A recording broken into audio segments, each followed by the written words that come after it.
आज का सुविचार है कि संत किसे कहते हैं। संत किसे कहते हैं? संत का मतलब ये नहीं कि सब कुछ छोड़कर, घर परिवार को अधूरे में छोड़कर और निकल जाओ। संत का मतलब ये नहीं है कि सब कुछ छोड़कर, घर परिवार को हमने आधे अधूरे में, परिवार की जिम्मेदारियों को छोड़कर अधूरे में निकल जाओ। ये एक जगह हरि सुमिरन करने से मन में एक वैराग्यता आती है। जब हम निरंतर हरि सुमिरन करते हैं एकांत में, तो ये हमको हरि सुमिरन करने से, लगातार करने से हमारे मन में एक जगह वैराग्यता उत्पन्न होती है, लेकिन वो परीक्षा पूरी नहीं हो पाती। हमारे मन में वैराग्य आ गया और हम सब कुछ छोड़ छाड़ कर चल दिए, हमारी परीक्षा अभी अधूरी है हो, और हम परिवार को छोड़कर चल देते हैं। यदि आपकी शादी नहीं हुई है तो ये स्टेप ले भी लिया तो कहीं हद तक ठीक है, लेकिन वो भी गलती है। तो ये एक अलग बात है, लेकिन ये एक अलग बात हो जाती है कि आपने नहीं हुई है लेकिन स्टेप ले लिया, ये अलग विषय हो जाता है। लेकिन जब आपकी शादी हो गई है तो इस स्टेप से बचो, इस स्टेप को लेने से बचो, क्योंकि जब हमारे मन की वृत्ति किसी पर भी आसक्ति नहीं होती, जब हमारे मन की वृत्ति किसी पर भी आसक्त नहीं होती, तब हमारे मन में एक वैराग्य उत्पन्न होता है, या किसी भी वस्तु पर हमारी आसक्ति उत्पन्न नहीं होती, सब कुछ बेकार लगता है तो और कुछ नहीं सुहाता उस समय, तब हमारे अंदर एक वैराग्य उत्पन्न होता है। लगातार मन से हरि सुमिरन करने से, लगातार मन में हरि सुमिरन करने से तब हमें संसार में कुछ सुहाता नहीं। हमारा मन ऐसा हो जाता है कि जो मिल गया सो पा लिया। तब ये वैराग्य हमारे अंदर इतना बढ़ जाता है कि कभी कभी ऐसा मन हो जाता है कि घर परिवार सब छोड़ दिया जाए। एक वैराग्य ऐसा हो जाता है हमारे मन में कि घर परिवार सब छोड़ दिया जाए। लेकिन यहाँ पर हमारा धर्म हमारी रक्षा करता है, लेकिन यहाँ पर हमारा धर्म जो है वह हमारी रक्षा करता है। हमारा धर्म हमारी रक्षा करता है। जब हम एकांत में सोचते हैं कि हरि ने हमें अपना धर्म निभाने भेजा है और तो ये घर परिवार की जिम्मेदारी भी दी है, जब हम इस धर्म को निभा रहे हैं तो हमें घर की जिम्मेदारी दी है, तो ये भी हमारा धर्म है कि हमें घर की जिम्मेदारी भी निभानी है। यदि हम इसको छोड़ देते हैं तब भी तो हम हरि से वादा खिलाफी कर रहे हैं। यदि हम इसको अधूरे में छोड़ के चले जाते हैं और कहीं हम वैराग्य इतना हावी हो जाता है और हम छोड़कर चले जाते हैं, तो भी हम अपने हरि से वादा खिलाफी कर रहे हैं, क्योंकि ये प्रभु ने हमें दिया है तो हमको इसको भी बखूबी निभाना है। लेकिन इसके बावजूद हमें हरि सुमिरन फिर भी नहीं छोड़ना है, वैराग्यता आ गई लेकिन फिर भी ये समझो कि इसको छोड़ दो, नहीं, हमको हरि सुमिरन छोड़ना नहीं है और हमको लगातार लगे रहना है, क्योंकि हमारा धर्म हमें ये घर छोड़ने के लिए नहीं बोल रहा है, घर की जिम्मेदारियों को निभाने के लिए बोल रहा है ना। तो इसका रास्ता जब नहीं छोड़ना चाहिए, इसका रास्ता भी हरि ही निकालते हैं। जब हम हरि सुमिरन लगातार करते चले जाते हैं तो इसका रास्ता भी हमारे हरि ही निकालते हैं, क्योंकि मन में वैराग्यता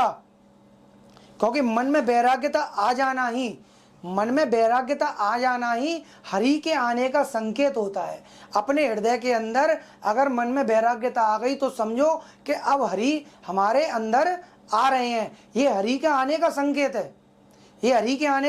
है, ना कि घर छोड़ करके भाग जाने का संकेत है।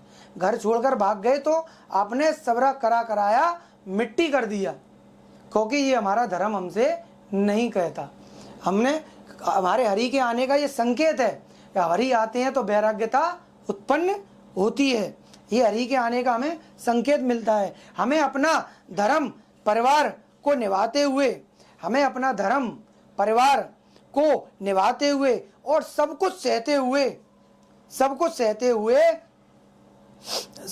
हुए हरि सुमिरन करना है। तब धीरे धीरे ये हो जाएगा कि हम संसार के कार्य भी कर रहे होंगे। तब धीरे धीरे हमारे अंदर वो वैराग्यता जैसे ही कम होती जाएगी हरि के द्वारा, तो हम धीरे धीरे क्या कर रहे होंगे, सारे संसार के कार्य भी कर रहे होंगे, है ना। और हम सारे संसार के कार्य भी कर रहे होंगे, लेकिन अंदर से हमारी चाह, हमारे मन की जो चाह है केवल हरि पाने की रह जाती है।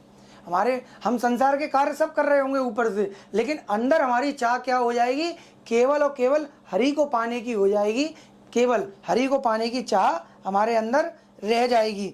जब ये चाह हमारे अंदर, जब यही चाह हमारे अंदर बस रह जाती है, उसी चाह को, ये चाह केवल रह जाती है कि संसार के कार्य तो हे नाथ, वो अपने मन में अपने हरि से कहता है कि नाथ, ये संसार में जो भी तूने मुझे कार्य दिया है, मुझे व्यापार दिया या नौकरी दी या गृहस्थ दिया या परिवार दिया, इस सबको मैं बखूबी, सब रिश्ते दिए नाथ, इन सबको मैं बखूबी ऊपर से निभाऊंगा, लेकिन नाथ अंदर से मैं अब तेरा हो गया हूँ और मैं तुझको ही प्राप्त करके यहाँ से जाऊंगा। ये अंदर से एक चाह हो जाती है जो कि वो किसी को भी नहीं बताता, और अंदर से वो चाह केवल हरि को पाने की हो जाती है, और उसी चाह को संत कहते हैं। असली संत वही होते हैं जो केवल और केवल ये सारी चीजें एक तरफ और हरि का पलड़ा एक तरफ, यानी केवल और केवल उसके मन में केवल हरि पाने की चाह रह जाती है, उसी को सच्चा संत कहते हैं। उसी को सच्चा संत कहते हैं।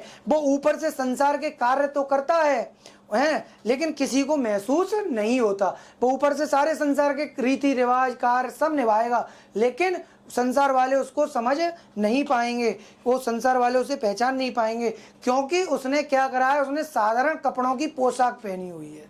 उसने संतों वाली पोशाक नहीं पहनी है क्योंकि वो गृहस्थ में है, लेकिन उसके विचार अंदर के सारे संतों जैसे हो जाते हैं। लेकिन उसने साधारण कपड़े पहने हैं, जो एक गृहस्थ वाले पहनते हैं वही उसने पहने हैं, लेकिन उसके विचार संतों जैसे हो जाते हैं। क्योंकि संत वो कपड़े पहन लेते हैं और वो कपड़े नहीं पहन पाता है, फर्क इतना होता है बस। तो वो साधारण कपड़े पहन करके तो वो किसी को नजर नहीं आता कि ये संत है कि कौन है, लेकिन उसके विचार अंदर से सारे संतों जैसे हो जाते हैं, है ना, संतों जैसे हो जाते हैं, क्योंकि उसने साधारण कपड़ों की पोशाक पहनी होती है, लेकिन वो अंदर से संत स्वभाव का ही हो जाता है। अंदर से वो संत स्वभाव का ही हो जाता है। ये केवल भक्त और भगवान ही जान पाते हैं। ये केवल एकांत में भक्त और भगवान की व्यवस्था होती है, इसको कोई तीसरा नहीं जान सकता। उसको केवल भक्त और भगवान ही पहचान पाते हैं। जैसे कि तुलसीदास बाबा को राम जी तुलसीदास बाबा को पहचान रहे हैं और बाबा को राम पहचान रहे हैं, तो वैसे ही एक भक्त और भगवान की जब पराकाष्ठा होती है, तो ये भक्त और भगवान की ही एक अनूठा प्रेम होता है, जिसको भक्त और भगवान ही पहचान पाते हैं। बाकी संसार में कोई उसे पहचान नहीं पाता, क्योंकि वो एक सादा रमण और सादा तरीके से संसार की मझधार की नैया को आगे बढ़ा रहा होता है। संसार की सारी मझधार की नैया को बढ़ा रहा होता है। यदि हम सब कहते हैं कि भगवान क्या मिलेंगे कि जब गृहस्थ छोड़ देंगे, ये छोड़ देंगे, वो छोड़ देंगे, अरे भाई क्या क्या छोड़ दोगे? यदि ऐसा होता तो ये मेरे को बताओ, यदि ऐसा होता तो सारा संसार आज शिव को पूजता है। सारा संसार आज शिव को पूजता है। क्या शिव गृहस्थ में नहीं है? क्या शिव भी गृहस्थ में है? क्या उनके बाल बच्चे नहीं है? क्या उनके वो गृहस्थ में नहीं है? क्या उनके बाल बच्चे नहीं है? सब कुछ है ना। और ऐसा होता तो सारा संसार शिव को पूजता है। शिव शादीशुदा नहीं है क्या? शिव का पूरा परिवार नहीं है क्या? शिव महादेव का भी पूरा परिवार है और महादेव भी शादीशुदा है क्या? और जो संतों का साम्राज्य है, जो संतों का समागम है, वो शिव ने यानी महादेव ने ही तो ये संतों का पूरा साम्राज्य बनाया है। शिव तो संतों के संत भी महासंत हैं। अब आप कहोगे अरे ये सब अलग होकर के जब ये सब मिल प्राप्त होता, ऐसा नहीं है। और शिव ही तो संतों के संत, महासंत तो शिव ही हैं, और उनका गृहस्थ है, परिवार है, बच्चे हैं। और पुराने बड़े बड़े संत महात्मा जो थे, क्या उनके गृहस्थ नहीं थे? या भोले बाबा के गृहस्थ नहीं है? तो वो भोले बाबा कह रहे हैं कि शिव तो संतों के संत महासंत हैं, और सारे संतों का साम्राज्य जो है वो शिव ने ही स्थापित किया है। सारे संतों का जो साम्राज्य है वो किसने किया है? महादेव ने ही स्थापित किया है। और वही शिव राम नाम की धुनी में रमते हैं। वही शिव राम नाम की धुनी में रमते हैं और सारे संसार को भी संभालते हैं। सारे संसार को भी संभालते हैं, और देखो गृहस्थ को भी संभालते हैं, परिवार को भी संभालते हैं, है ना, गृहस्थ को भी संभालते हैं, परिवार को भी संभालते हैं, और सारे संसार को भी संभालते हैं, और संतों के साम्राज्य को भी संभालते हैं, और सारे संसार को भी शिव संभालते हैं, और अपने परिवार को भी संभालते हैं। और संत तो महादेव कह रहे हैं संत तो शिव का एक हीरा है।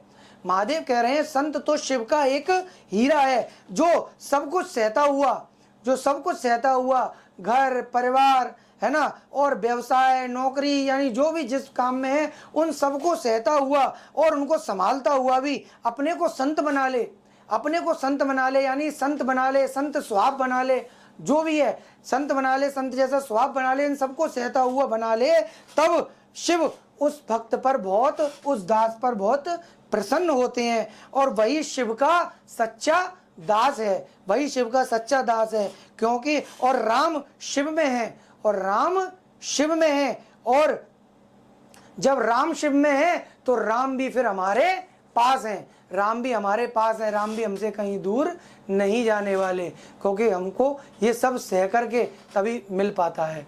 बोलो श्यावर रामचंद्र की जय, बोलो प्रेम से शंकर भगवान की जय। नवम पार्वती पतये हरे हरे महादेव।